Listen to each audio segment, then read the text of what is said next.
பத்தியா மச்சான், இப்ப புரியுது. இதெல்லாம் நீ என்ன கல்யாணம் பண்ணிக்கணும் போட்டுக்கிட்ட பிளான் தானே? ஏன் அப்படி சீப்பா நடந்துக்கிற? பிளானா? என்ன சொல்ற ராஜா நீ? பிளான்லாம் போடல, சும்மா சொல்லாத. இப்ப புரியுது, நல்லா புரியுது. நான் அப்பயே சந்தேகப்பட்டேன், இது நீயும் கார்த்தியும் சேர்ந்து போட்ட பிளான். அப்பா புரியல, எனக்கு இப்ப நல்லா புரியுது. மச்சான், ரஞ்சினி அந்த மாதிரி பிளான் பண்ற ஆளுங்களா? இப்பெல்லாம் பேசாதடா. ஏய், உனக்கு உங்களை பத்தி தெரியாதா? நான் கிடைக்கணுன்றதுக்காக என்ன வேணாலும் பண்ணுவாடா.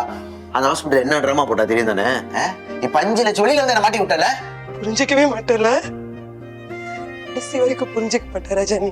இங்க பாரு, நான் சொல்ற மாதிரி பண்ணு. என்னால உன்னை கல்யாணம் பண்ண முடியாது, புரிஞ்சுக்கோ. Okay okay. எங்க போற? பாத்ரூம்.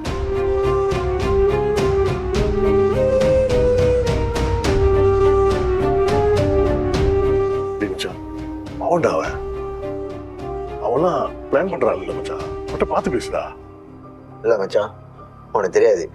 நான் கிடைக்கணுன்றதுக்காக அவ என்ன வேணா பண்ணுவா, எனக்கு தெரியும்.